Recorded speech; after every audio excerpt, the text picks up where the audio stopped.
ასევე ექს-პრემიერი მივესალმებ მას, გამარჯობა რატომ გიორგი. და პარტია გახარია საქართველოსთვის ხელმძღვანელი. პირველ რიგში თქვენი კომენტარი ამ გადაწყვეტილებასთან დაკავშირებით. მძიმე ეს ყველაფერი, მოსალოდნელი იყო ეს ყველაფერი, მძიმეა.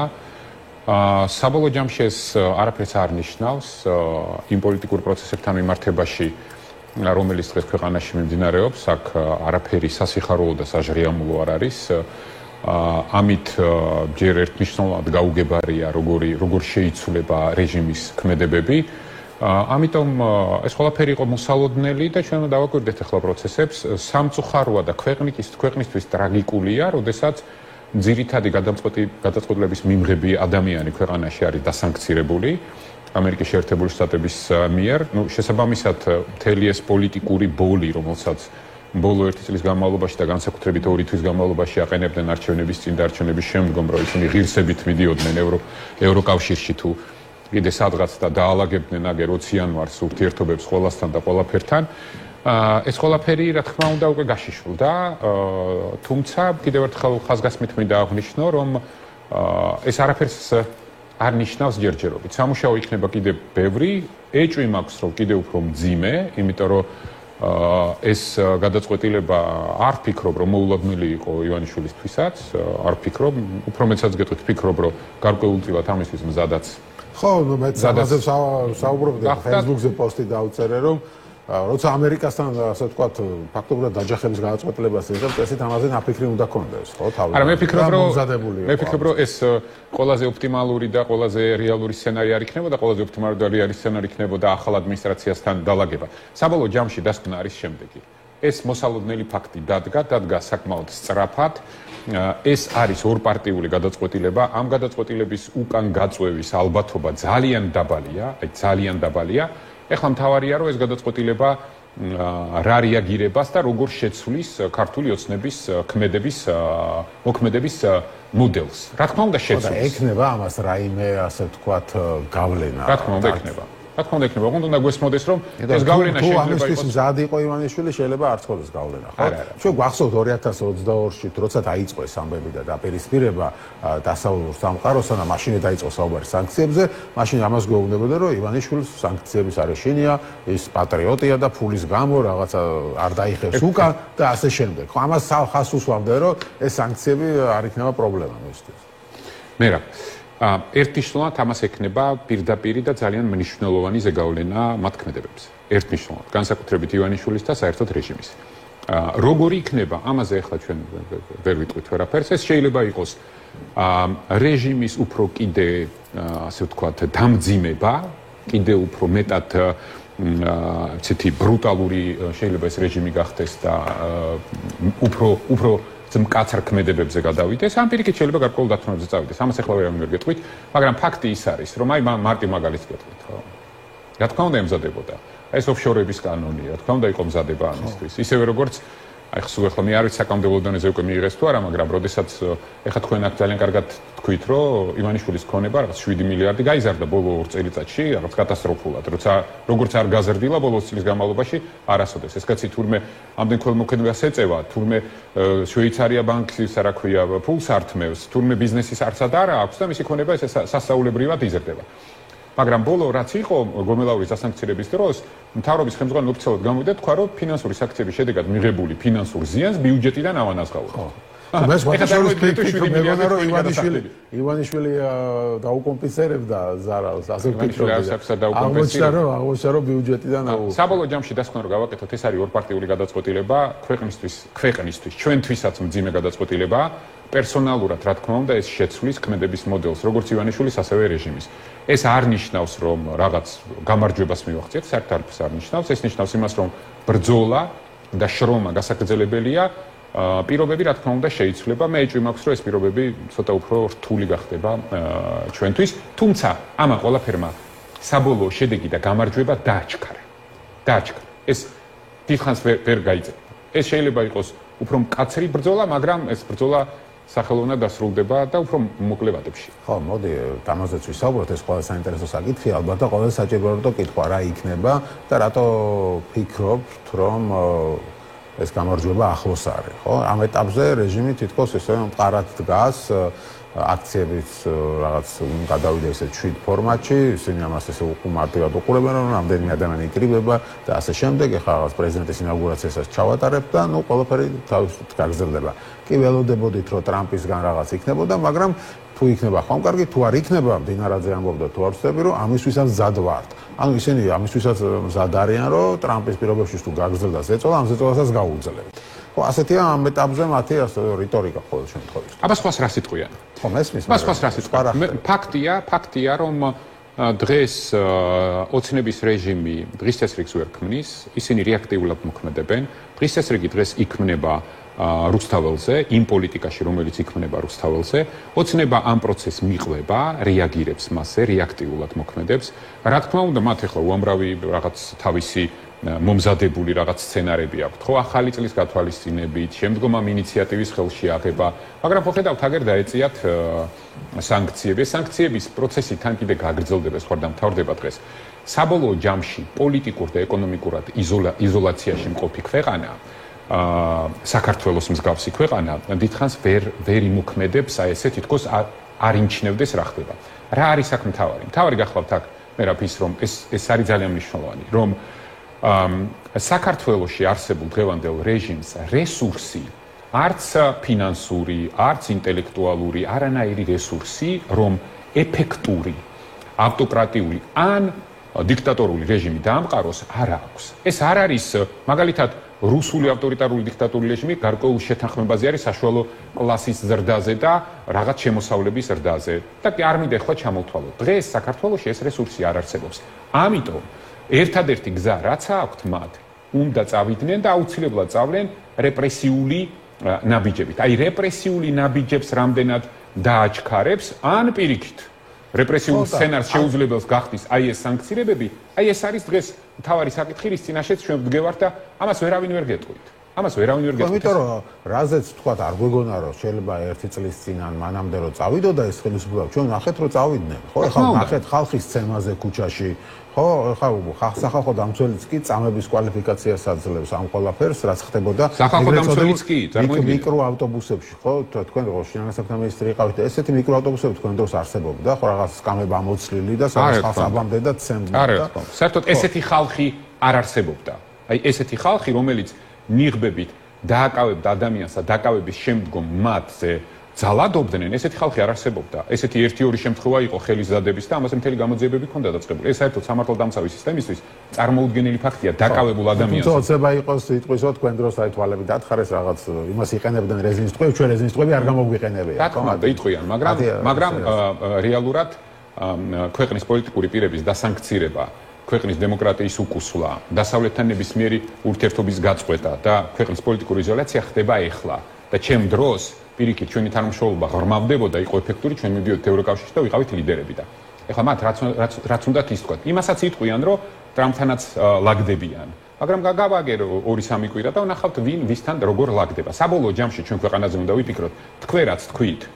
აქ რა მინდა კიდე რაც მინდა ხაზი გაუსვა. შეხედეთ არავის არ ეგონა მაგალითად რომ არჩევნების შემდგომ ოცნება თავის სპონსორებს აი სხვილ ბიზნესმენებს მიცემდა შესაძლებლობას ასობით და ათასობით ადამიანი სამსახურიდან გაგდების და დათხოვნის რაც დაიწყო ფეროში და ეხლა გრძელდება ტყიბულში და აგარის შაქარაში და ასე შემდეგ და ასე შემდეგ ეს რა საჯარო სამსახურიდანაც ითხოვ რა თქმა უნდა ეხლა გადავდივარ არავინ არ ფიქრობდა რომ ოცნება პირველ საკანონმდებლო ცვლილებებს რასაც გააკეთებდა არალეგიტიმურ პარლამენტში შექმნიდა სამართლებრივ ბაზას რეპრესიული სისტემისთვის, რომ საჯარო მოხელეებზე იძალადოს. ამას ხო არავინ არ ფიქრობდა. მაგრამ ეს ყველაფერი ხდება. ამიტომ ჩვენ ყველას უნდა გვესმოდეს და მზად უნდა ვიყოთ, რომ რეპრესიული მცდელობები ოცნების მხრიდან გაძლიერდება. განსაკუთრებით ამ სანქციების შემდგომ, მაგრამ ეს იმას კი არ ნიშნავს, რომ მათ ეს გამოუვათ.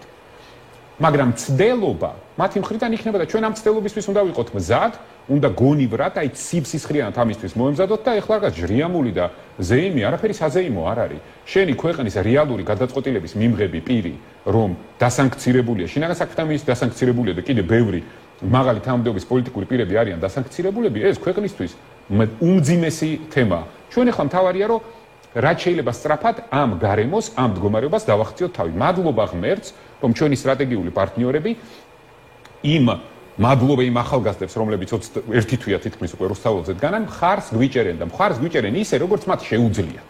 და ამიტომ ახლა ჩვენის კი არ უნდა ვთქვათ, რომ ვიღაცამ სანქციები გამოსცადა, всё ყველაფერი დამთავრდა. არაფერი არ დამთავრდა, ყველაფერი იწყება.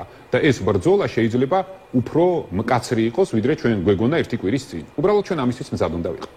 ხო, ანუ როგორც ახლა ქართულად ამბობს, რომ მზად ვართ ყველაფრისთვისო, ტრამპთან გამორიცხავთ დაალაგებას ურთიერთობაზე. აბსოლუტურად. აბსოლუტურად ეს შესაძლებლობა არა, დაალაგებას გამოურიცხავ სერიოზული დათმობების გარეშე. თორე ყველაფერი შესაძლებელია თუ ოცნება წავა სერიოზულ დათმობებზე, ახალ არჩევნებზე, ახალ გარემოში, აი ამ იდიოტებს, რომლებმაც დააზიანეს მთელი ქვეყნის პერსპექტიული განვითარების შესაძლებლობა ევროკავშირი და იძალადეს ხალხს ესენი სახში და პასუხისგებაში ზოგიერთები, ვისაც პირდაპირ დანაშაული მიუღოს. ამ შემთხვევაში, რა თქმა უნდა, ყველაფერი შესაძლებელია, მაგრამ პასუხისგებლობის საკითხი მნიშვნელოვანია ჩემთვის, იმიტომ სულ ესე გამოვიდა, რომ ის შემსრულებლები, იგივე წინა ხელისუფლების დროს, ხარება და ასეთ როგორებიც იყვნენ, ხო, ყოველთვის დაუჯელები დარჩნენ. ხო, თითქოს მოდი აი პოლიტიკურ თანამდებობის პირებს მოვთხოვოთ პასუხი და მაგრამ აი დაბალი რგოლის საშუალო რგოლი, ვინც ამ დავალებას ხალხს ცემს, ურტყამს, ისინი დარჩნენ დაუჯელები და ხარებამ წინა დღეს ერთ-ერთ ჟურნალისტს უთხრა, რომ სპეცრაზმი ყველა ხელისუფლებას დაჭირდება. მათ ეს დაუჯელების განცდა აქვს და მე მართლა ვფიქრობ, რომ ოპოზიციამ ალბათ უნდა ისაუბროს ამ თემაზე, რომ თითოეულ ადამიანს, ვინცაც დანაშაული მიიღოს, რიგითია თუ მაღალჩინოსანი პასუხი მოეთხოვოს. ეს ამან არ უნდა მიიღოს რაღაც ლუსტრაციის ფორმები, მაგრამ დაუსჯელობის სინდრომი ჩვენ არ უნდა გავახვიოთ. ეს კრიტიკულად მნიშვნელოვანია და აუცილებელია და საერთოდ ჩვენ ახლა ძალიან მნიშვნელოვან, საკმაოდ რთულ, მაგრამ მნიშვნელოვან ფაზაში შევდივართ ჩვენი ქვეყნის განვითარების. ჩვენ ძალიან ბევრი ადამიანი გვეყოლება ჩვენი შესაძლებლობის შესაბამისად და ჩვენი გადმოსაჩვენი პლატფორმებიდან დასაცავი. ამაში მე დარწმუნებული ვარ, იმიტომ რომ სისტემა კიდევ უფრო რეპრესიული გახდება, არა მხოლოდ დემონსტრატების წინააღმდეგ, არამედ სოციალურად დაუცველი, ყველაზე მოწყვლადი ფენების წინააღმდეგ, მუშების წინააღმდეგ, მცირე ბიზნესის წინააღმდეგ, თვითდასაქმებულების წინააღმდეგ, იმიტომ რომ მათ რომ თავი გადაირჩინონ, ამისთვის მათ ჭირდებათ კონსოლიდირება სერიოზული ფინანსური რესურსების და ფინანსური რესურსების კონსოლიდირებას ისინი არ მოახდენენ მათი მთავარი სპონსორების ხარჯზე, მოახდენენ რიგითი ადამიანების ხარჯზე, თორე თავის მთავარ სპონსორებს და მოძალადეებს დაპირდნენ, რომ თუ დაგასანქცირებსო, ჩვენ დაგიკომპენსირებთო ფინანსურ დანაკლისებს ბიუჯეტიდანო. აი ეს არის ნამდვილი სახე და ნამდვილი შინაარსი და ფილოსოფია ამ ხელისუფლების, ამიტომ უნდა შეიცვალოს ეს ხელისუფლება. ხო, კი ბატონო, აქ თემა არის, რომ როგორ უნდა მოხდეს ეს და რამდენად შეიძლება ამას მიღწევა რეალურად. ხო, დღეს ვადამდელ არჩევნებს უნდა ახალ არჩევნებს. და აი ამ კონტექსტში მაინტერესებს პოლიტიკური პარტიები რას აკეთებს. გავიგეთ რას აკეთებს დასავლეთი, გავიგეთ რას აკეთებს ხალხი, რომელიც დგას ქუჩაში. თქვენ რას აკეთებთ? ჩვენ ვაკეთებთ ყველაფერს იმას, რაც ახლა თქვენ ჩამოთვალეთ. ჩვენ ქუჩაშიც ვართ ხალხთან ერთად და დასავლეთთან ყველაზე ბევრს ჩვენ მუშაობთ იმისთვის, რომ აქცენტები იყოს სწორი და დროული. და საბოლოო ჯამში მადლობა ღმერთს, რომ ჩვენი დასავლელი პარტნიორები უკვე მოგვყვებიან. მაგალითად, იმაში, რომ უვიზო მიმასვლა არ უნდა გაუქმდეთ რიგით მოქალაქეებს, მაგრამ უნდა იყოს ინდივიდუალური სანქციები. იმაში, რომ მაგალითად ვახო გომელაურის დასანქცირებაში დიდი ხეირი პრაქტიკულ მნიშვნელობაში არ არის, უნდა დასანქცირდეს ის ადამიანები, რომლებიც რეალურად გაწყვეტილების მიღები პირები არიან. მაგალითად, უნდა დასანქცირდეს იმედის მფლობელები, იმიტომ რომ იმედი არის ის მთავარი ფუნდამენტი, რაზეც ეს მოძალადე რეჟიმი დგას. და ასე შემდეგ და რეალურად სამი განზომილებაა. ეს არის პირადი ანტურაჟი, ივანიშვილის პირადი ანტურაჟი, რომლის საშუალებითაც კომუნიცირებს და ყველამ ძალიან კარგად იცის ვინ არის ეს ხალხი. მეორე ეს არის პროპაგანდისტული სისტემა და ეს პროპაგანდისტული სისტემაც ყველამ ძალიან კარგად იცის ვინ არის. ეს არის ეგრეთ წოდებული პატარა ოლიგარქები, რომლებიც ფაქტობრივად სპონსორები არიან რეჟიმის და ეს არის რა თქმა უნდა ის სისტემური ინსტიტუტები, რომლებიც იმის მაგივრად რომ ხალხს ემსახურებიან რეჟიმს და ძალადობენ ადამიანებზე. აქ აი ამ 4 განზომილებიდან ორი ადამიანი რომ დასანქცირდეს მერწმუნეთ სისტემა უკვე სულ სხვანაირი იქნება და უფრო შემხვედრი იქნება იმასთან რომ პოლიტიკურ გაწყვეტილებებზე მივიდეს და ეს პროცესი დაწყებულია. ჩვენ ხა ვნახეთ ჯერჯერობით ერთი ადამიანი რომელიც სისტემიდან წამოვიდა, შაიშმელაშვილი. ხო, როგორ თუ არ მეშლება, იცნობდით თქვენ მას? ვიცნობდი კი. და ისეთ მას შეგიძლიათ და რამდენად შეიძლება მას გაგრძელება მოყვეს ასე. არა, მე ახლა ასე ახლოს მას არ ვიცნობდი, ის ჩვენ დროს მუშაობდა აი ამ GDD-ში, იყო რამოდენიმე ძალიან მნიშვნელოვანი ღონისძიების აქტიური მონაწილე და დაგეგმარების კონტექსტში ღირსეული ადამიანია, რომელიც სამშობლოს ემსახურებოდა მაშინას და დარწმუნებული ვარ გააგრძელებს სამშობლოს მსახურებას. ეხლა მე დეტალებში მე ხო და რამდენად ელოდებით რომ შეიძლება მოყვეს გაგრძელება ან ეს ერთი ადამიანის წამოსვლა ეხლა სისტემის გროვა ჯერ არ არის ხო ასე თქვა. მისმინეთ. იმიტომ რომ ეს მნიშვნელოვანია თუ ეს დგას სისტემა მყარად დგას ერთ კვერაზეც საუბრობთ რომ მივა არჩევნებამდე შეიძლება ეს ასე არ ამ დასანქცირებაში ყველაზე მნიშვნელოვანი რა არის თითივანიშვილის დასანქცირებაში აი ეს უძლებელობის სისტემის და მისი პერსონალური მითი ინგრევა. ივანიშვილმა თავისი თავი ვერ დაიწყო და როგორ გონიათ ახლა იმ პატარ-პატარა ოლიგარქებს, რომლებიც სისტემის სპონსორები არიან, ან იმ სამართალდამცავ სისტემაში მოძალადეების ხელმძღვანელებს, ან აი ამ მთელ მის ანტურას დაარწმუნებს, რომ მათ დაიცავს. ივანიშვილს შეიძლება აქვს იმდენი რესურსი, რომ თავი გადაირჩინოს და რაღაცნაირად კომფორტში რაღაც პერიოდი იყოს კიდე, მაგრამ იმ ადამიანებს, რომლებიც მის ირგვლივ არიან, რომლების შვილებსაც განათლება უნდა მიიღოთ, რომელსაც იღდებათ თავიანთი ფინანსური რესურსების იქით-აქით კატავი, რომლებსაც ბიზნესები და უძრავი ქონებები აქვთ მთელი მსოფლიოს მასშტაბით. რა თქმა უნდა, მათთვის ეს სერიოზული პრობლემა იქნება. ეხლა რაც შეეხება სამართალდამცავი სისტემის მდგრადობის ნაწილს. სამართალდამცავ სისტემაში ასობით განცხადება უკვე დაწერილი წასვლაზე. უბრალოდ თქვენ რო გესმოდეთ ამ ადამიანს, ამ კონკრეტულ შემთხვევას. კარგი მეგობრები ყავდა და მან როგორღაც მოახერხა აი ასე თორე ადამიანებს უბრალოდ ეშინიათ. მათ ემუქრებიან ოჯახის წევრებზე ძალადობას. ეს ადამიანი საუბრობს ახლა რაც ვნახე ნაწყვეტინის ინტერვიუდან რომ შვილებით მემუქრებოდა. ეს არ არის მარტივი და ესეთი შემთხვევები არ არის 1 და 2 და მე ერწმუნეთ რომ ეს ყველაფერი ზედაპირზეა წამოვა. ეს ყველაფერი გამოჩნდება და ამიტომ ყველას გონიერობისკენ მოუწოდებ, იმიტომ რომ ყველას უნდა ესმოდეს რომ ივანიშვილმა თავისი თავი ვერ დაიცვა და არავის არ ეგონოს რომ აი ეს ამ სახის სანქციები არის რაღაც მაქსიმუმი და ბოლო არ ეს ყველაფერი გაგრძელდება. უბრალოდ ყველას უნდა ესმოდეს ერთი რამ. შეუძლებელია რომ შენ ქვეყანაზე იძალადო, უბრალოდ ფლობდე ქვეყნის იურისდიქციას და ქვეყანას ცვლიდე შინაარსობრივად ფასეულობებით მის საგარეო ორიენტაციას, მის მოწყობას უბრალოდ. კორუფცია გახადო მთავარი ინსტრუმენტი ძალაუფლების შენარჩუნების და ასე შემდეგ და თვლიდე რომ ეს ყველაფერი დაუსჯელი იქნება და ვერ იქნება ეს დაუსჯელი. მე 2 წლის წინ თქვი რომ პასუხისმგებლობები პერსონალური დადგება. ეს პროცესი დაიწყო. უბრალოდ მე ძალიან კარგად ხედავდი ეს სად მიდიოდა და სად მიყავდა ამას ყველაფერს სისტემა. უბრალოდ ამ ხალხმა ვერ გაიგო. ზოგმა ვერ გაიგო, ზოგს არ უნდოდა, ზოგს იქ რაღაც შიდა ურთიერთბრძოლების თემა იყო, ზოგს ფული ჰქონდა საშოვნელი და კორუფციაზე ფიქრობდა და ასე შემდეგ, თორე ზუსტად მაქვს მე რა ბახსნილი, სადაც მივიდოდა. ზუსტად, სიტყვით. აი ხა დღეს რა დღეშიც არის პერსონალურად ივანიშვილი, ზუსტად მოყოლილი 4 წლის წინ, რომ აი ესე თუ გაგრძელდებოდა, მივიდოდა იქ სადაც მივიდა. არ დამიჯერა? ხო და რამე სხვა ილუზია რა თქონდა მას. მას ჰქონდა იმის ილუზია, ესეთი გიჟური ილუზიები ბევრი იყო, რომ მაგალითად ამერიკაში არსებობს Deep State და გლობალური ომის პარტია და დემოკრატები ებრძვიან რესპუბლიკელებს. აი ასეთი არ ვიცი ხო მე ამას უბრალოდ რა დავარქვა, ხო? ამიტომ არის რაღაცეები, რაზეც უბრალოდ ზემოქმედება საკმაოდ რთული იყო, მიუხედავად იმისა, რომ აი ესე თანმიმდევრულად დიდი ხნის განმავლობაში ვუხსნიდი არა. დღესაც გონია და დარწმუნებული. თქვენთანაც ქონდა ამ თემებზე ვაბა. რაზე? აი რაღაც გლობალურ ომის პარტიას თუ ეს შეთქმულების თეორიები არ დაწყებულა გუშინ და გუშინ წინ. მაგრამ ამ შეთქმულების თეორიებს ჩვენ რაღაცნაირად ვაზღვევდით. მე მარტო არა. აქ შორის მეც რაღაცნაირად ვაზღვევდით. დღეს ახლა იქ არავინ არ დარჩა ვინც ამას დააზღვევს და საბოლოოდ მივედით იქ სადაც მივედით. უბედურება ის არის რომ ამ სიგიჟეებმა არამხოლოდ ის თვითონ მიიყვანა აი იმ ჩიხში სადაც არის ქვეყანა მიყავს. მთელი უბედურება არის იქ რომ ქვეყანაც მიყავთ. თქვენ როგორ ფიქრობთ ახლა ჩვენ თუ უახლოეს თვეებში განმუხტვას და გამოსავალს ვერ მივახციეთ. თქვენ რა გონიათ?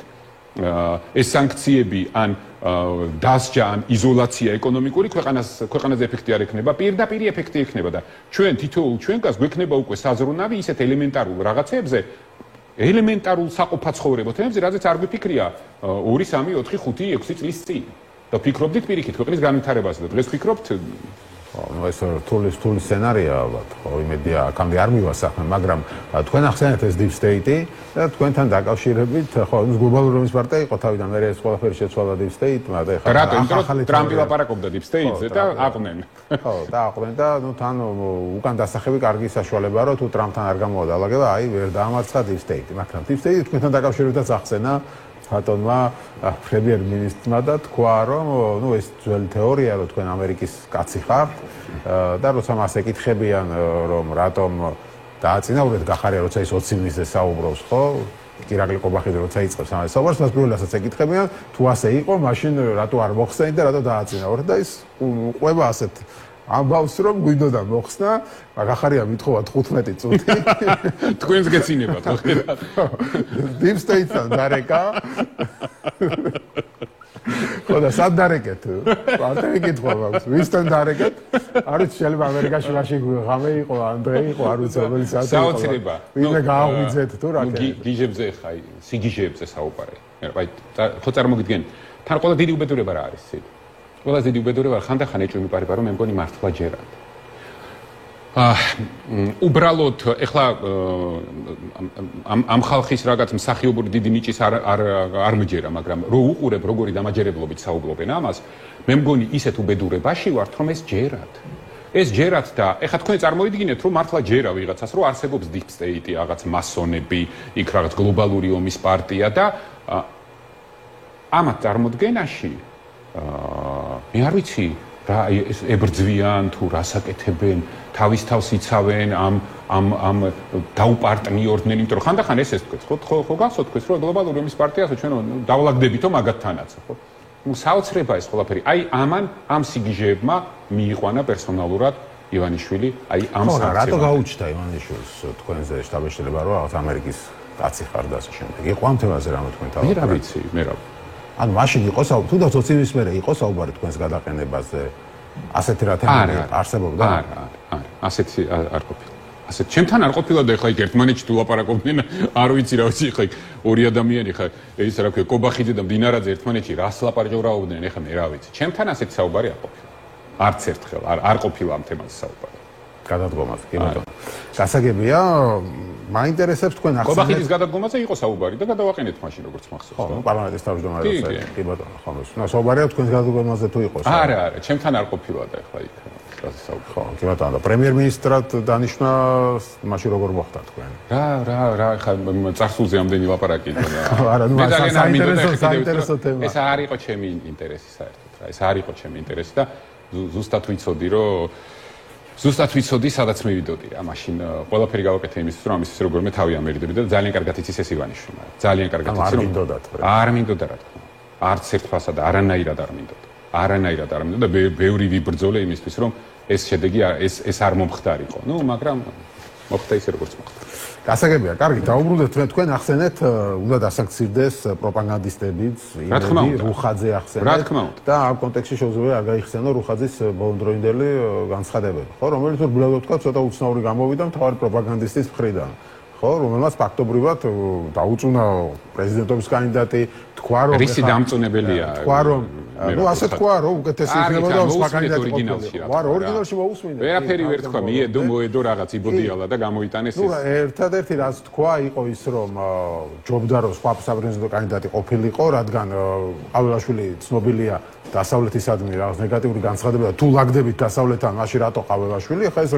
რელევანტური კითხვა მეორე რაც თქვა იყო ის რომ თუ ჩვენ არ დავიჯერებთ იმას რომ მართლა ომში გვითრევდა დასავლეთი მაშინ სიგიჟე გამოვა ყველაფერი რაც ხელისუფლებამ გააკეთა და ნუ იძულებული ვართ და დავიჯეროთ მაგრამ თქვენი აზრით რატო ალაპარაკდა ასე ირაკლი რუხაძე მასაც სანქციების ეშინიათ თუ რა თქმა უნდა ყველა ძალიან კარგად უნდა გვესმოდეს რომ საქართველოში ჩამოყალიბდა რამოდენიმე ადამიანი რომლებიც თავს ბიზნესმენებს ეძახიან მაგრამ სინამდვილეში ბიზნესმენები კი არა უბრალოდ ოლიგარხები არიან და მათი ბიზნესი მთლიანად არსებობს მხოლოდ და მხოლოდ იმიტომ რომ შერწყმულია ბიუჯეტთან და სახელმწიფოსთან და ბიუჯეტთან და სახელმწიფო რესურსთან ურთიერთობის შედეგად შეუგლობენ ამ ფულს ფაქტობრივად ისინი არიან ამ რეჟიმის ფინანსური სპონსორები იყოფენ ამ კორუფციულ ფულს და შესაბამისად რუხაძე არის უნიკალური იმიტომ რომ მედიაშიც არის და ბიზნესშიც არის იქაც არის და იქაც არის ამიტომ მისი აღელვება ეხლა გასაგებია გავიგე რომ შეიძლება ეხა ირაკლი ხუხაძე ამერიკის შეერთებული შტატების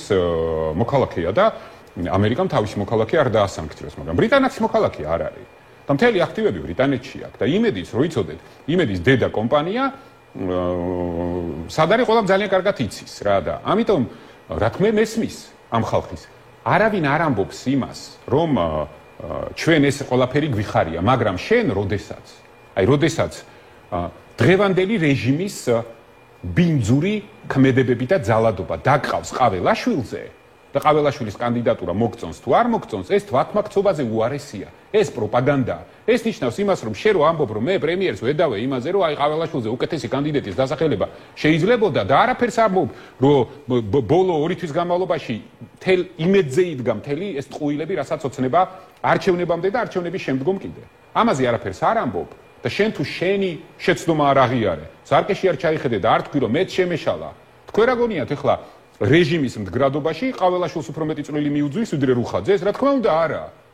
რა თქმა უნდა რუხაძეს ბევრად უფრო მეტი წვლილი მიუძღვის თავისი რესურსით და თავისი იმედით უпроსორად და თავისი ამ სპონსორობით ამ რესურსის. ესია და შენ რო ახლა ეს ყველაფერი დაგყავს ყაველაშვილამდე გაანებეთ ამ საზღალკაც თავი რა. ის თავისი არ ეყოფა რომ ის პრეზიდენტად გაჩხირეს აი ამ უბედურ დროს. თქვენ რა გონიათ ახლა ბედნიერია? არც როგორც თქვენ არ გიდოდათ ყაველაშვილსაც არ უნდოდა. ყაველაშვილი მაგდენს ვერ ხვდება ჯერ, მაგრამ რო შევა იმ კაბინეტში მიხვდება მე. ხო, ეგ საინტერესო თემაა, რადგან მივედით ამ პრეზიდენტის საკითხებზე, ერთ-ერთი მთავარი სადებატო საკითხი გახდა 29-ში რა მოხდება, რა უნდა ქნას სალომე ზურაბიშვილმა, უნდა დარჩეს შენობაში და გამოვიდეს. დღეს სხვადასხვა სალომე ზურაბიშვილი ბოლომდე რაღაც ინტრიგას ტოვებს და არცემს პასუხს დღეს თქვა, რომ კვირას გაიგებს ხელისუფლება ამ ყველაფერსო. თქვენი პოზიცია ნათელია, თქვენ თქვით, რომ სისულელე იქნება, ხო, იქ დარჩენა და გამაგრება. და რატო გონიათ ასე? ბევრი სხვანაირად ფიქრობს რა. მე არ მithქვამ სისულელე. მე ქალბატონ სალომესთან მიმართებაში ასე სიტყვებს არ ხმარობ. საჩუქარი იქნება რეჟიმისთვის. ეს თქვა. კი, საჩუქარი იქნება რეჟიმისთვის. აი, რო დააკვირდეთ ახლა, როგორ არტიკულირებს რეჟიმი მათი ლიდერებით. პირდაპირ აპროვოცირებენ სალომე ზურაბიშვილს, აი ამ რადიკალური ნაბიჯების გადასადგმად. ამიტომ ვთვლი, რომ არ შეიძლება ამხელა პროტესტის, რომელიც რუსთაველზე საერთოდ ქვეყნის მოდერნიზაცია ხდება ახლა. ჩვენი დემოკრატიის და სახელმწიფოს აღქმის მოდერნიზაცია ხდება. ამის დაყვანა ახლა შენობაში შესვლა ან გამოსვლამდე არ შეიძლება. მე ვთვლი ეს იქნება შეცდომა და დარწმუნებული ვარ იმაშიც, რომ თვითონ ამ პროტესტის ნაწილობრივ იმედგაცრუებასაც გამოიწვევს. ამიტომ არ მგონია, რომ ეს სწორი გაწყო, თუმცა რა თქმა უნდა ეს თავიდან ბოლომდე ქალბატონ პრეზიდენტის გადასაწყვეტია და მან თქვა, რომ არავის არაფერს არ ვეტყვიო 29-მდეო და მაშინ გაიგებ და ხა მე რა უნდა ვთქვა ხა ეს მე იმაზე რაზე ზემოქმედებით შესაძლებლობა არ მაქვს არსაუბრ. ჩვენ ნახეთ ხა კობახიძე დაჭერით ემუქრება და ასე შემდეგ. ეს პროვოკაცია. ეს არის ჩვეულებრივი პროვოკაცია, აპროვოცირებენ იმისთვის, რომ ეს რადიკალური სცენარი შედგეს. ეს რადიკალური სცენარი უნდათ, რომ საბოლოო ჯამში პროტესტი დაიყვანონ, აი ეგ მოჭიდავე, ეგ რაღაც კარებებზე და რაღაც ღობეებზე, ეს უნდათ. ეს ამ სურათის შექმნა უნდათ, იმიტომ რომ ეს იქნება პირდაპირ დისკრედიტაცია იმ პროტესტის, რომელსაც სულ სხვა განზომილების და სულ სხვა სიდიდის და სიმაღლის მიზნები და ფასეულობები აქვს და ამიტომ ვთვლი, რომ ეს შესაძლებლობა ეს საჩუქარი არ როგორ წარმოგიდგენიათ 59-ის შემდეგ უკვე სალომე ზურაბიშვილის როლი ამ პროცესში? მე ერთხელ თქვი და კიდევ ერთხელ გავიმეორებ. 29-ში არაფერი არ მთავრდება. არც პოლიტიკური პროცესი ჩერდება, არც საქართველოს ისტორია მთავრდება, არც 20 იანვარს აგერ დღეს გამოჩნდა, არაფერი არ იწყება ვიღაცეებისთვის, თუ გონიათ, ხო? ახალი რაღაც ცხოვრება და ამერიკისგან მიღებული ახალი ლეგიტიმაცია. უნდა ვნახოთ. მე ხო არ ვიცი. მე არ ვიცი როგორ იქნება ქალბატონ სალომეს ნაბიჯები. მან შეიძლება გადაწყვიტოს რომ დარჩეს, შეიძლება გადაწყვიტოს რომ არ დარჩეს. მე არ ვიცი. და მან ეს ღია ცალსახა თქვა რომ იქნება პრეზიდენტი. აქ საუბარი კითხვა ერთის ნიშანი არის ის შენობაში იქნება თუ არა თორემ. მან თქვა რომ მე ჩემ თავს მერეს მივიჩნევ პრეზიდენტად და დავრჩები პროცესში არსად კი ბატონო ძალიან კარგი. ჩვენ ამას ხოლმე მივესალმებთ. ეს ცალსახა ჩვენ ამას ხოლმე მივესალმებთ.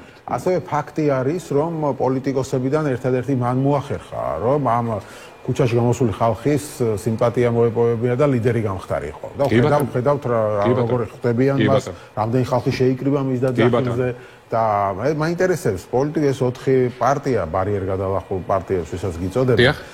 ხომ არ ფიქრობთ რომ 3+1 ეს 3+1 ესეთი ფორმატი ჩამოყალიბდა და ჩვენ ამ ფორმატს ვემხრობთ. 3+1 რატო? ავხუმრობ ხო. ხან არის ის ერთი. ის ერთი ჩვენ ვართ რა თქვა. გასაგებია. ხო, მაგრამ ხომ არ ფიქრობთ რომ მოვიდა დრო რომ თუ პოლიტიკურ პროცესში გადავა ეს ყველაფერი პარტიულ პროცესში სამეზრომში რადგან ბუნებრივად გამოიკეთა ლიდერად ეს 4 პარტია მის სირგულივ გაერთიანდეთ და არ იყოს პრობლემა თქვენთვის მისი ლიდერად აღიარება. ჩვენც ეს პრობლემა არ არის. ჩვენც ეს პრობლემა არ არის, მაგრამ ეს მისი სურვილიც უნდა იყოს. მე არ ვარ დარწმუნებული ეს ყოველ შემთხვევაში მე ეს რამე არ გქონდა, ჩვენ მე ყოველ შემთხვევაში ამ სინამდვილე არა ვარ და არ ვიქნები. უბრალოდ ეს ხო არ შეიძლება მისი სურვილი უნდა იყოს. მისი როლი როგორც გამაერთიანებლის არის ძალიან მნიშვნელოვანი. ძალიან მნიშვნელოვანი განსაკუთრებით იმას, რაც შეეხება ქვეყნის ევროპული მომავლის დაცვას და რა თქმა უნდა, ახალ არჩევნებამდე მისვლას. ეს ძალიან მნიშვნელოვანია. ამიტომ ჩვენ ამას პირიქით ჩვენ ყველაფერს ვაკეთებთ იმისთვის, რომ მისი ეს პოტენციალი როგორც გამაერთიანებელი ფიგურის დავიცვათ. მაგრამ ჩვენ ხო უნდა ვიცოდეთ მისი გეგმები, რომ შეგვეძლოს ან დავეთანხმოთ, ან არ დავეთანხმოთ. კონსულტაციებზე არ ლაპარაკობს არაფერს. არა, როცა ხვდებით შიდა შეხვედრებს გულის. არა, ასე მკაფიოდ რომ აი ჩემი გეგმა არის აი ასეთი, არა, როგორც აგერ საზოგადოებას უთხრა 29-ში გაიგებთ, ზუსტად ასე პარტიებსაც ასე უნდა. კი, საინტერესო მეთოდი არის, კი ბატონო. და ბოლოს საკითხი რომელიც გვითომ უნდა გამიხილო და გამოიწვია ბევრი კითხვა თქვენს მიმართ, მათ შორის და დანარჩენი ოპოზიციის მიმართად. არა მხოლოდ თქვენს მიმართ, სამი პარტიის მიმართ ამ შემთხვევაში ეს არის დაფინანსების საკითხი. ხო, ну ერთმა პარტიამ თქვა უარი, ერთმა კოალიციამ უბრალოდ გვარამია მელიას და ამ გაერჩენა კოალიცია ცვლილებებისთვის, სხვებმა არ თქვეს უარი და ამასთან დაკავშირებით გაჩნდა, ბევრი კითხვის ნიშანი, მაგალითად, ეს გასაგები იყო, რომ ხელისუფლებას პიარისთვის გამოიყენებდა, ესეც შეიძლება გასათვალისწინებელი იყო, ირაკლი ყობახიძემ უკვე თქვა, რომ ბარიერ გადალახული 4 პარტიიდან 3-მა აღიარა არჩევნების შედეგი, როცა იღებ დაფინანსებას არჩევნების საფუძველზე, ამით აღიარებ არჩევნების ლეგიტიმურობას. ზანა პრემიერ. ჯერ ამ კითხვას გავცეთ პასუხი. ესე იგი, თქვენი პოსტი ვნახე, პრინციპულობაო თუ პრაგმატულობაო, ხო? ესე ხომ. ამ თემასთან დაკავშირებით. პრინციპული პრაგმატულობა. პრინციპული პრაგმატულობა იქნება ჩვენი მიკრო და მარტივად აქ იხსნით რატო. ეს ბიუჯეტი არც ივანიშვილის არის და არც ოცნების არის. ეს ერთი. მეორე, ჩვენი პრეტენზია შეიძლება იყოს მხოლოდ და მხოლოდ ის, რომ ამ არჩევნებში ოცნებამ ჩვენ ხმები მხოლოდ დაგვაკლო. მხოლოდ დაგვაკლო და ხმები, ჩვენი ხმები და მათ შორის კიდე სხვების ხმები მოიპარა. ეს ერთი. შესაბამისად, ჩვენ ახლა მოგეხსენებათ 21 წლიდან 21 წელს ჩამოყალიბდით როგორც პარტია. მაშინ სპეციალურად ჩვენ წინააღმდეგ მიიღეს საკანონმდებლო ცვლილება, რომ მუნიციპალური არჩევნების შედეგად დაფინანსება არ ქონოდა და მაშინ 4 წელი, აი ამ ეს ჯოჯოხეთი გამოგვატარეს. ამის შემდგომ კიდე აგრძელებდნენ ბევრ რაღაცას. ამიტომ არ ეს საერთოდ გაუგებარია როგორ შეიძლება ერთმანეთს დაუკავშირო ლეგიტიმაციის მიცემა და ეს დაფინანსების გამოყენება. ჯერ ერთი ჩვენ ახლა რო იცოდეთ ამ ბოლო პერიოდში ოცნების ამ ზეწოლების გამო საერთოდ ანგარიშები დაყადაღებული გვაქვს და ამ ფულს ვერც ვერავინ ვერ გამოიყენებს და ვერც მივეკარებით. მაგრამ საერთოდ პრინციპში ვთვლით არასწორად, რომ გაჩნდეს კითხვები საერთოდ დაფინანსება პარტიული საიდანვე. ჩვენი ყველაზე დიდი პრობლემა არის ის, რომ ამ პარტიების უკან გაჩნდა, რომ ეს ხო CSKO შემოაჯამებელი ოქრის საფუძველზეა ყველაფერი და გამოდის, რომ ამ ოქრს ესე იგი აღიარებთ. მაშინ გადასახადებს რატო ვიხდით? რატო ვიხდით მაშინ კონკრეტულად არჩევნების კონტექსტში? გავიგე, მაგრამ ხო ვამბობთ, რომ ეს არალეგიტიმური ხელისუფლებაა. აქედან ამ პარლამენტის მიერ დამტკიცებული მთავრობა არალეგიტიმურია. შესაბამისად, ფინანსთა სამინისტროც არალეგიტიმურია. გადასახადებს რატო ვიხდით მაშინ? რა ჯობია, რომ ჩვენ გამჭვირვალე ბიუჯეტიდან დაფინანსების ნაცვლად, რასაც მაინც არ გავაკეთებთ, მაგრამ ზოგიერთები აკეთებენ, რაღაც ოლიგარქიულ ფულს გამოვეკიდოთ, რომლის წარმომავლობა საერთოდ გაურკვეველი იქნება. საერთოდ ყველა ის ადამიანი, მათ შორის ოცნება, რომელიც საუბრობს საბიუჯეტო დაფინანსებაზე, მათ პირველ რიგში თავიანთი დაფინანსება გახსნან მაშინება თავიდან ბოლომდე. ეს სხვათა შორის ხაზარაძემ ისაუბრა, მაგრამ მე როგორც ვიხდი, უფრო გვარამიას კენიშვერდა თითქოს. არა, მე ერთი რამე მინდა გითხრათ მერაბ. საერთოდ თვლი რომ აი ეს ამ სამ პარტიას შორის, რატო თქვი 3+1, რა აი ამ სამ პარტიას შორის აი ერთმანეთზე აი ესეთი ცეცხლის მიტანა ამ თემასთან დაკავშირებით, საჩუქარია ოცნებს თავარი საკითხებიდან. გადააქვთ საკითხები საერთოდ აი მეორე ხარისხა საჩუქარს აძლევენ ასე. ფაქტი ხო ფაქტია. ეს არის დაფინანსება იმ ადამიანების, რომლებმაც ჩვენ ხმა მოგცეს. ჩვენ ხმები მხოლოდ დაგვაკლეს. ამიტომ აი ეს საკითხი საერთოდ არც მორალურად, არც არჩევნებში ხო უნდა მივიღოთ მონაწილეობა.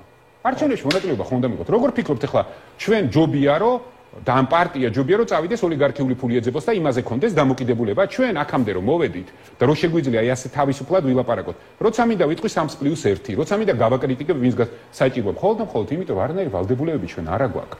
და ეს შესაძლებელი გახდა მხოლოდ იმიტომ რომ 4 წლის განმავლობაში ჩვენ უბრალოდ აი ამ ხელისუფლებამ ჯოჯოხეთი გამოგვატარა. და როგორ მოვახციეთ აქამდე და ეს ჩვენი ყოფნა არ ყოფნის საკითხია, არჩევნებში მონაწილეობის საკითხი კი არ არის. ყოფნა არ ყოფნის საკითხია და ახლა ამ პირობებში მე ვიღაცა რო მორალის კითხვას მიწყებს, განსაკუთრებით ოცნება, რომლის დაფინანსების წყაროები საერთოდ თავიდან ბოლომდე კორუფციული და ოლიგარქიულია, სასაცილოა ეს ყოფილი და განსაკუთრებით ის ხელისუფლება, რომელიც ამბობს რომ ბიუჯეტიდან დასანქცირებული აიღებთო კი არ ამბობს. კობახიძე ამბობს, რომ კარგია რომ აიღეთო, ანუ არჩევნები აღიარეთო და თებერვალში ჩვენ შეგვასწრებენ პარლამენტში. ეს ზუსტად იგივე ტლიკინია, რომელიც იყო შევლენ პარლამენტში, არ შევლენ პარლამენტში. აი დააკვირდით უბრალოდ რა და ზოგიერთი ეს ოპოზიციის წარმომადგენლებიც ამას ასაზრდოებს. შევლენ არ შევლენ დაწერენ განცხადებას, არ დაწერენ განცხადებას. სხვათა შორის თქვენგან განსხვავებით დაწერეს და ლელოს როცა ვკითხიან თემაზე ლელოს პასუხი იყო, რომ დაგვიყვაყოფილონ განცხადებები და მერე შეწყდება დაფინანსება ავტომატურად. მე მორატორიუმი მაქვს. თქვენ ესეც არ გაქვთ და რა თქმა უნდა არც გავაკეთებთ. იმიტომ რომ მორატორიუმი მაქვს, არც დავიწყებ ახლა ამის ახსნას. მორატორიუმი მაქვს გამოცხადებული, სანამ რიგ გარეშე არჩევნებს არ მივახცევთ ოპოზიციის კრიტიკის. უბრალოდ მორატორიუმი მაქვს გამოცხადებული. არანაირ სახელებს არ ვასახელებ და არავის არ ვაკრიტიკებ, სულ რაღაც სიგიჟი არ ჩაიდინეს. ამიტომ არ შევდივარ მე ამ დავაში და ვურჩევ ყველას. აი დარჩენილ სამ ოპოზიციურ პარტიასაც დაანებონ ერთმანეთს თავი რა. ეს ყველაზე მძიმე საყურებელი დღეს რაც არის, როგორ ერთმანეთს აი ფინანსურად მდიდარი უკან რო ოლიგარქები და ბანკირები უდგათ, ის ხალხი როგორ ეჩხუბება ერთმანეთს დაფინანსებაზე. ნუ ამიტომ ჯობია რომ ყველა გაჩერდეს რა. ყველასთვის ჯობია ეს რა. არაფერი აქ საომარი. კიდევ ერთი არგუმენტი, რომელიც მორალს ეხებოდა ამ თემასთან დაკავშირებით, იყო ნიკა გვარამიასგან, მან თქვა ასეთ რამ, რომ ხალხი გაიფიცოს, სამსახურში არ იაროს, ბიზნესი გაიფიცოს და გადასახადები არ გადაიხადოსო, სხვები ამუნათეს, ბოლოს თვითონ კოცების შეთხზულ გაყალბებულ ციფრებზე დამყნობილ დაფინანსებაზე უარი არ თქვეს. არ გავაკეთებ მაგაზე კომენტარს რა. ძალიან მძიმე იქნება, ამიტომ არ გავაკეთებ. ჯერ ეგერთი რო იცოდეთ, არავინ ხელფასს არ იღებს. საერთოდ ეს არ არის საუბარი ხელფასს. ეს გამორიცხული საკითხია და ეხლა დაწიოს ყველამ გას დაუწიოს ცოტა ყველამ რა. ჩემი რჩევა იქნება, იმიტომ რომ პირველ რიგში თვითდაზიანების რეჟიმში არიან გადასულები და ჯერ მივახციოთ რაღაც ელემენტარულ შედეგს, დავეწიოთ ხალხს და მე დასხოს იქ აღარ მინდა ამაზე საუბარი. კი ბატონო, ხალხზე რაღაცნი საუბრეთ, ამ თემაზეც მინდა გკითხოთ, პროტესტი, ხო, ქუჩაში დგას ხალხი დგას, მაგრამ ნუ ხან მეტი ხან ნაკლები და რამდენხან შეიძლება ეს ასე გაგრძელდეს, ხო, როგორ წარმოგიდგენიათ ხა? დიდხანს, გეტყვით რომ ამდენხანს იდგება ეს ხალხი ქუჩაში. დიდხანს. აი შეხედეთ. მარტივად რო დავაკვირდით, ხო? ეს იყო აბსოლუტურად პოლიტიკური პროტესტი, სამოქალაქო პოლიტიკური პროტესტი. რომელიც, აი ესე ფლუქტუაცია ხან ზემოთ არის, ხან ქვემოთ ემოციურად მოძრაობს. მაგრამ ხალხს გააზრებული აქვს მიზანი. მიზანი არის მარტივი და მკაფიოდ ჩამოყალიბებული. გაანთავისუფლეთ ყველა დაპატიმრებული უკანონოდ და შეწყვიტეთ ის სისხლის სამართლის საქმეები, რომლებიც ეს არ არის საუბარი მხოლოდ ადმინისტრაციულად დაკავებულების გამოშვებაზე.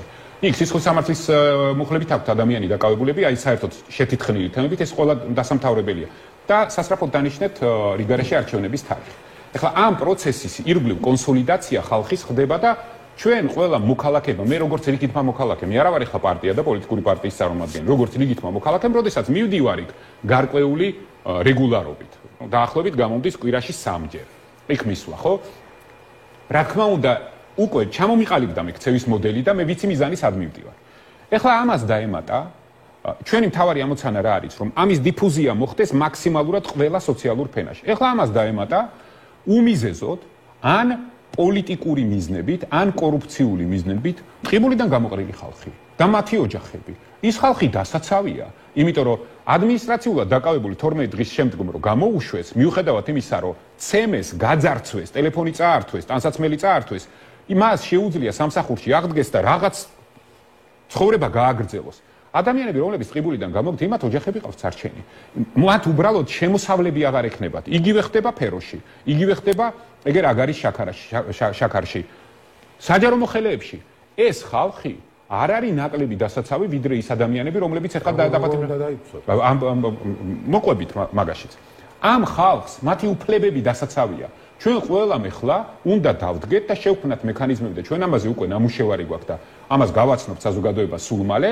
პირველ რიგში ეს საჯარო მოხელეები როგორ დავიცვათ? მათ აუცილებლად ჭირდებათ ელემენტარული სოციალური გარანტიები იმისთვის და ეს ხალხი ჩვენ რო შემოგვიერთდება, ამ პროტესტს რო შემოუერთდება, ეს პროტესტი კიდევ უფრო მასიური გახდება და ამ პროტესტს დაემატება სოციალური განზომილებაც.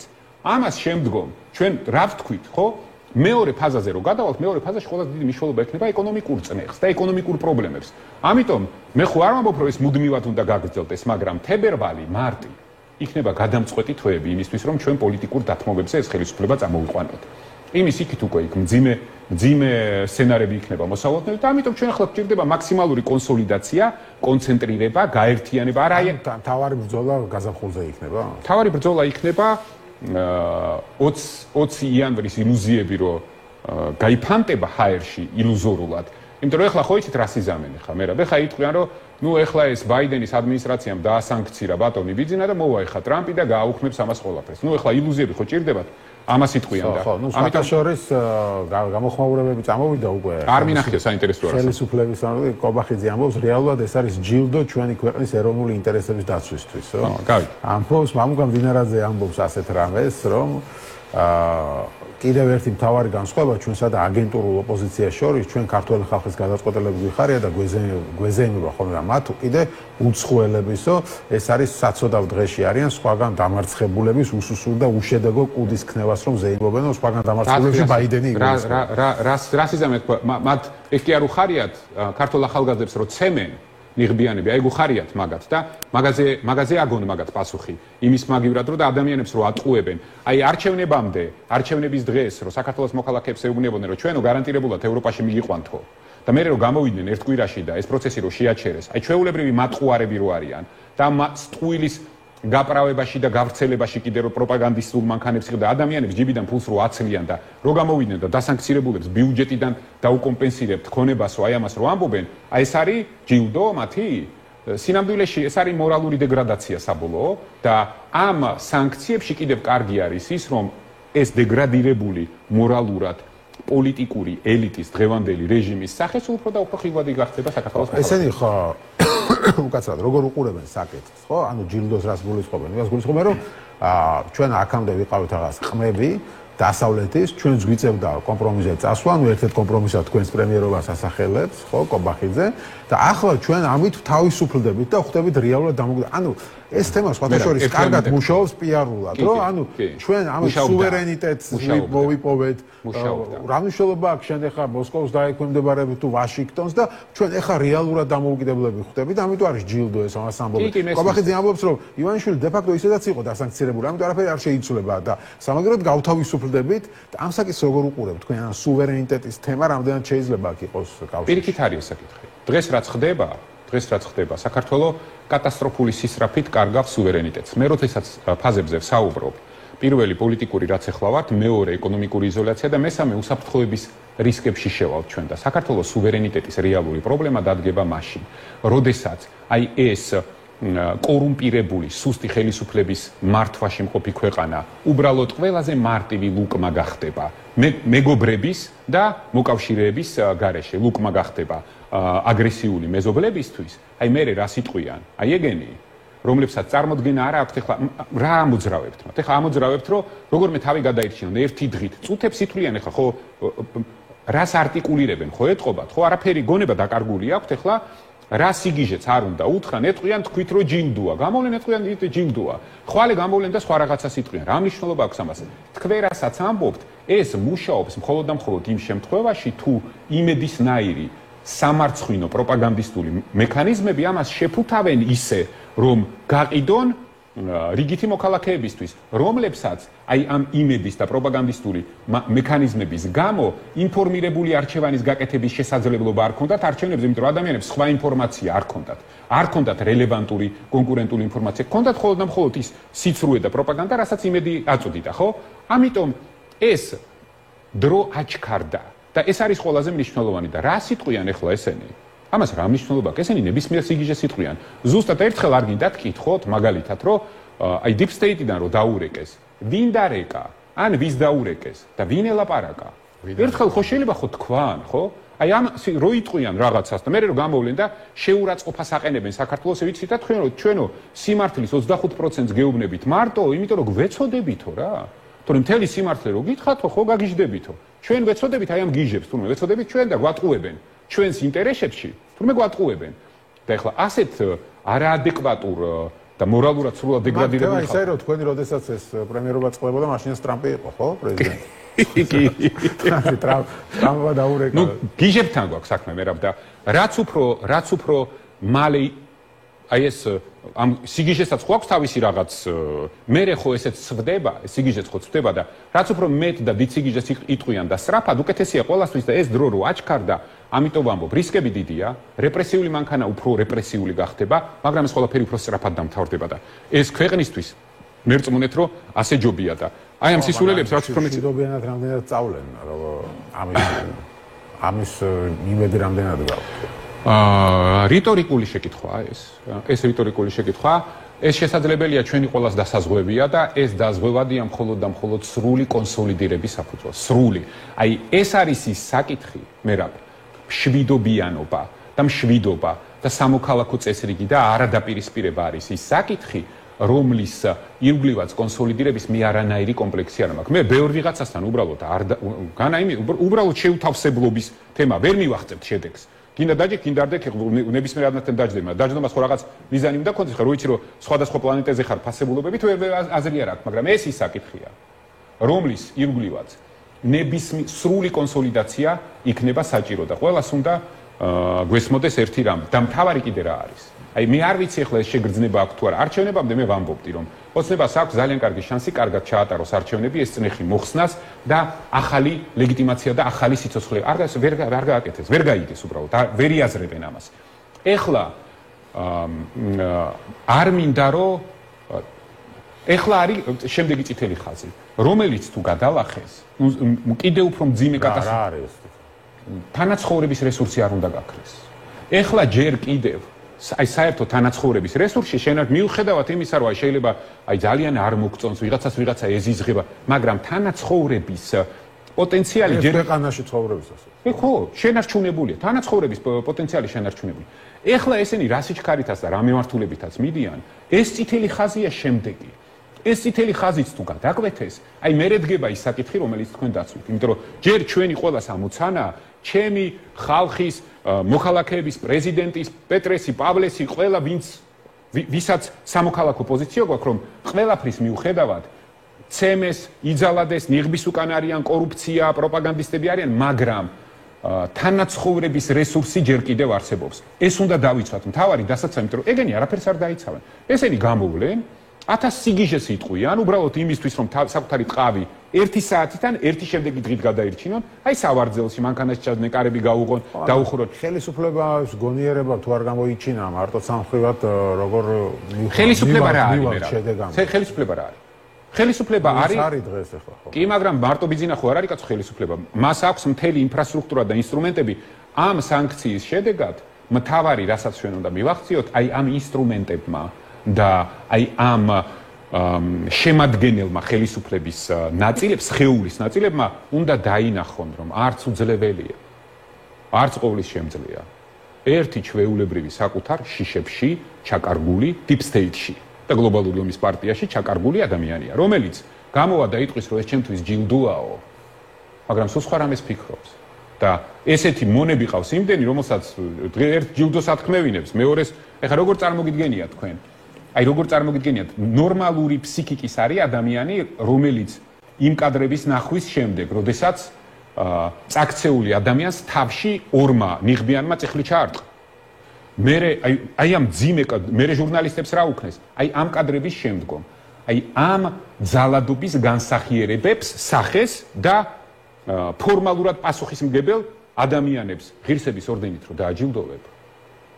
ნუ არ ვიცი. ეს რას ნიშნავს? ესე იგი, რა დნმ-ს უცვლი ქვეყანას, ძალადობა კარგია და სიკეთეა, ახალისებ? რას შვები უბრალოდ ვერ ხვდები? ეს ხო რას ნიშნავს? ეს ნიშნავს მხოლოდ შიშს. ეს ნიშნავს შიშს, უბრალოდ აი იმ ადამიანებს, რომლებსაც ეს ძალადობა ხო იმათ რა, ძალადობა იმათ ხო უთხრეს, რომ წადი იძალადე რა, მთავარი არ მოკლა და რაც გინდა ის უქენი. მთავარი არ შემოგაკვდეს, თორე ისე რაც გინდა ის უქენი. ეს ხო ვიღაცამ დაავალა.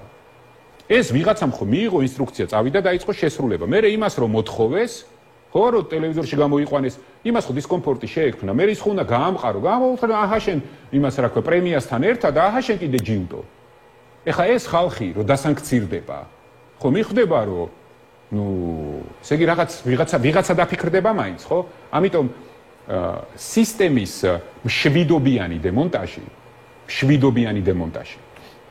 არის უკიდურესად მნიშვნელოვანი, იმიტომ რომ მშვიდობიანი დემონტაჟი ინარჩუნებს თანაცხოვრების პოტენციალს და ჩვენთვის დღეს უფრო დიდი ფასეულობა არ არსებობს.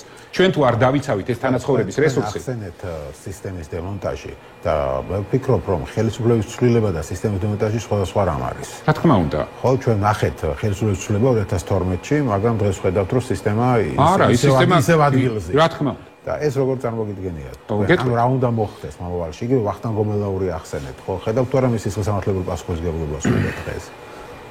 შეხედეთ ძალიან მნიშვნელოვანი საკითხი. ჩვენ ხო ვამბობთ, რომ არის რაღაც წითელი ხაზები, რომლებსაც გადალახავ, მე უკან ვეღარ ბრუნდებით. ახლა ეს წითელი ხაზები ბევრია, ხო? ახლა შემდეგი წითელი ხაზი არის ჩვენი თანაცხოვრების. აი თქვენ რაც თქვით, არჩევნები რომ ნორმალურად ჩატარებული იყო, ეგ საკითხი არ იქნებოდა. ჩვენ ყველას შეგვეძლებოდა, რომ ეს ტოლერანტობა, ურთიერთტოლერანტობა და გარკვეული ამინისტია მოკლედ, ამინისტია ნებისმიერი ფორმის იქნებოდა აქტუალური. დღეს ეს უკვე ძალიან დიდი პრობლემაა.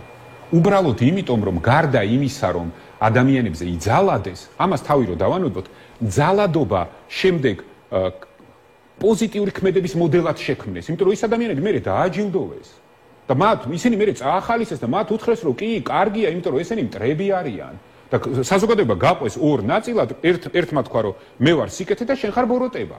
და სინამდვილეში ეს არის ის თანაცხოვრების აუცილებელი სივრცე, რომელიც უნდა დავიცვათ. ამიტომ ის წითელი ხაზი, სადაც ჩვენ შეგვეძლო ამინისტიაზე საუბარი და დაუსჯელობაზე საუბარი გადალახული. ეს არ ნიშნავს იმას, რომ ჩვენ ახლა უნდა დავერიოთ ერთმანეთს, მაგრამ პოლიტიკური და სამართლებრივი შეფასების გარეშე ის ქმედებები, რომელიც ოცნებამ ჩაიდინა ბოლო თვენახევრის განმავლობაში, განსაკუთრებით გაყალბებული არჩევნების შემდგომ, შეუძლებელია რომ დარჩეს. ეს უბრალოდ ეს იმას ნიშნავს, რომ ჩვენ მომავალ თაობებს ისევე უნდა დაუტოვოთ ეს ქცევის მოდელი, როგორც შესაძლებელი და ნორმალური და ეს არ უნდა გავაკეთოთ, იმიტომ რომ გავწირავთ მომავალ თაობებს იგივე შეცდომებისთვის, რაც გადმოვიბარეთ მიშასგან, მერე გავაკეთეთ იგივე და ახლა რა გვინდა, იგივე გადავაბაროთ მომავალ თაობას? ამის შედეგად სისტემაც შეიცვლება? ამის შედეგად სისტემა გაჯანსაღდება. სისტემა ერთ დღეში ვერ შეიცვლება. ესე არ ხდება. ეხლა მე ჩემთვის ეს ძალიან კარგი გამოცდილება იყო, შინაგან საქმეთა სამინისტროში მუშაობა. მე იცით რამდენი გავაკეთე იმ 2 წლის განმავლობაში, რომ ეს ცოტა შეცვლილიყო. ზუსტად 6 თვეში ყველაფერი უკან დაბრუნდა. გავიგე, რომ იდეალური არ იყო, მაგრამ დაკავებულ ადამიანზე ძალადობა იყო გამოცხადებული მიუღებლად კი არა, კატასტროფად. უბრალოდ გამოცხადებული ქონდა, რომ დაკავებულ ადამიანზე ძალადობა დაისჯება უმკაცრესად. მე უბრალოდ ვერ ხსნიდი, რომ მოდიოდნენ და მეუბნებოდნენ რომ იხსნიდნენ ამას, უბრალოდ ვერ ხსნიდი, კაცო, ადამიანი ხო დაკავებული. რას გიხსენდნენ? მიხსნიდნენ იმას, რომ ზოგი ამბობდა, რომ აი რაღაც ხანდახან გვჭირდება, იმიტომ რომ სწრაფად მივიღოთ ჩვენებები, რომ სწრაფად მივიღოთ ჩვენებები, რომ ვიღაცა სხვა სიცოცხლე გადავარჩინოთ, მაგრამ ეს ისეთი ზღაპრებია, ხო? და ამიტომ რომ ნახე, რომ აი ყველაფრის გაправება შეუძლია სისტემას, უთხარი რომ არა. შენ თუ არ ყოფნის იმის პროფესიონალიზმი, რომ დაკავებული ადამიანისგან მიიღო ინფორმაცია, რომ გადაარჩინო სხვა ადამიანის ჯანმრთელობა, მაშინ შენ შესაძლებელი ხარ. ესე იგი, შენი კვალიფიკაციით არ შეესაბამები იმ სამსახურს, რომელშიც ხარ. ამიტომ დაკავებულ ადამიანზე ძალადობა იყო ასეთი შემთხვევები, მაგრამ მე ამ შემთხვევებს მიყვებოდით ბოლომდე და ვსჯიდით და პასუხისმგებლობას ვაყენებდით. ეხლა ეუბნებიან, რომ არ მოკლა და იცალადე.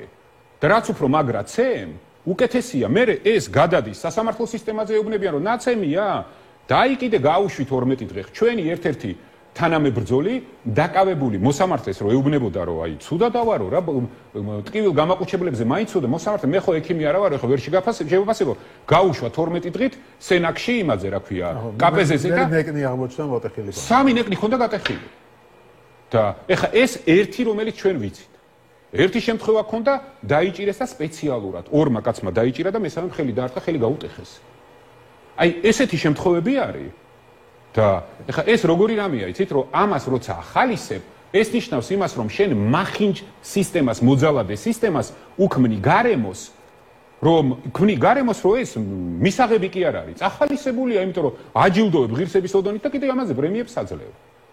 და შესაბამისად ეს ახლა კატასტროფა ეს რო შეიცვალოს და რო არ გადავცეთ ეს მემკვიდრეობად მომავალ თაობებს, რა თქმა უნდა, ამას პოლიტიკური და სამართლებრივი შეფასება აუცილებლად დაჭირდება და ეს წითელი ხაზი მათ უკვე გადალახეს. ეხლა შემდეგი წითელი ხაზი არის ყველაზე მნიშვნელოვანი წითელი ხაზი არ დაიკარგოს და როგორმე შევინარჩუნოთ თანაცხოვრების პოტენციალი. ეს ძალიან მნიშვნელოვანია. კი ბატონო, ნამდვილად და ბოლოს მინდა უცბად გითხოთ, როდესაც საუბრობთ ვადამდელ არჩევნებზე თქვენ, ბევრი ფიქრობს, რომ აი დღეს რო დანიშნოს ვადამდელი არჩევნები ოცნებამ, შეიძლება ისევ მან მოიგოს. მარტივად როგორც აქამდე მოიგო. კარგი კითხვა. ჩვენ როდესაც საუბრობთ ვადამდელ არჩევნებზე, ეს ჩვენი პრინციპული პოზიცია, რა თქმა უნდა, ამასთან ერთად საუბრობთ საარჩევნო გარემოს ცვლილებაზე. არანაირი აზრი, მერაბ მერწმუნეთ, ვადამდელ კი არა და ახალ არჩევნებს, რაც გინდათ ის დაარქვი, არა აქვს.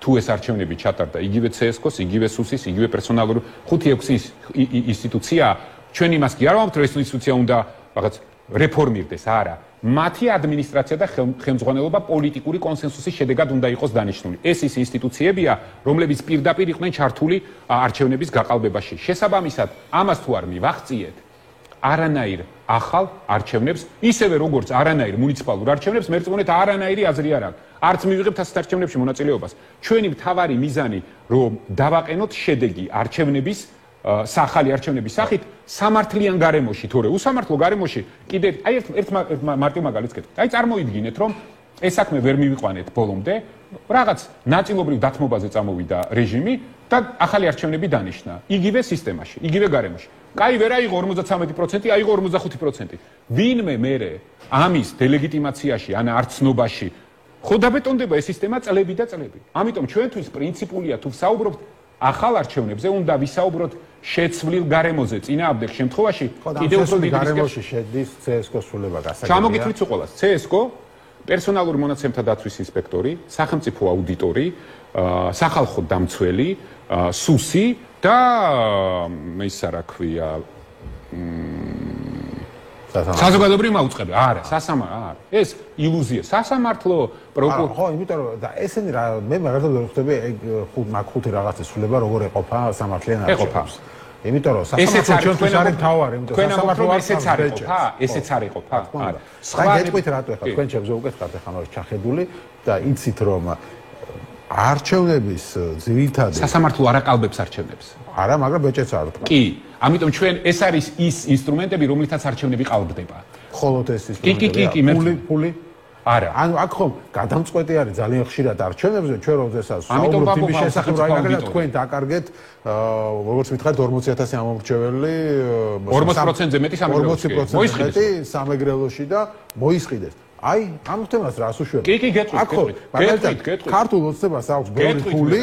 დავასრულებ უბრალოდ რომ აუხსნათ მაყურებელს, ქართულ ოცნებას აქვს ბევრი ფული. ამ ფულით ასხერხებს ნაციონალური მოძრაობის აქტივისტებიც იყიდოს, თქვენი აქტივისტები იყიდოს, ხელფასები გადავხოს, რომელიც არალეგალური არ არის, იმიტომ რომ ლეგალურად ასაქმებს როგორც აქტივისტს, როგორც კოორდინატორს, ვერ მოედავები ამას. კი ბატონო. აი მე რაშვები. გეტყვით რაშვები.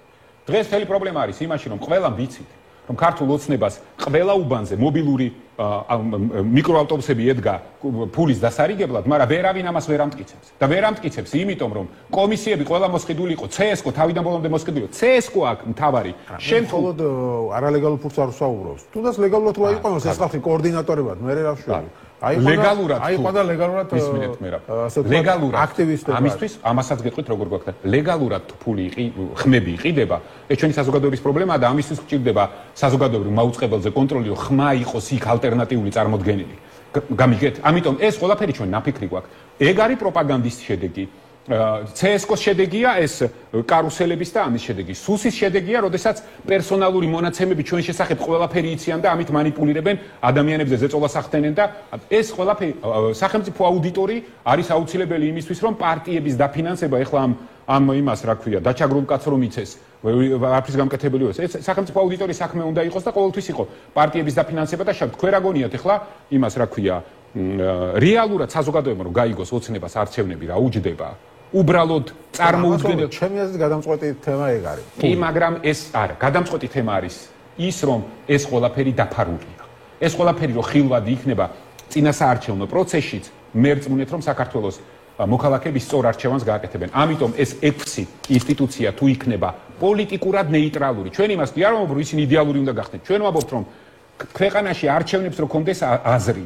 ეს 6 ინსტიტუცია უნდა იყოს პოლიტიკურად ნეიტრალური. ის არ უნდა იყოს არც ოცნების, არც ნაცების, არც ქოცების, არც პეტრესი და არც პავლეს. ის უნდა იყოს პოლიტიკურად ნეიტრალური. ეს არის კრიტიკულად მნიშვნელოვანი. ამ შემთხვევაში მაშინ არჩევნებს აზრი ექნება. წინააღმდეგ შემთხვევაში ოცნება დაიწერს ცოტა უფრო ნაკლებს, კიდევ უფრო გაიმყარებს ლეგიტიმაციას.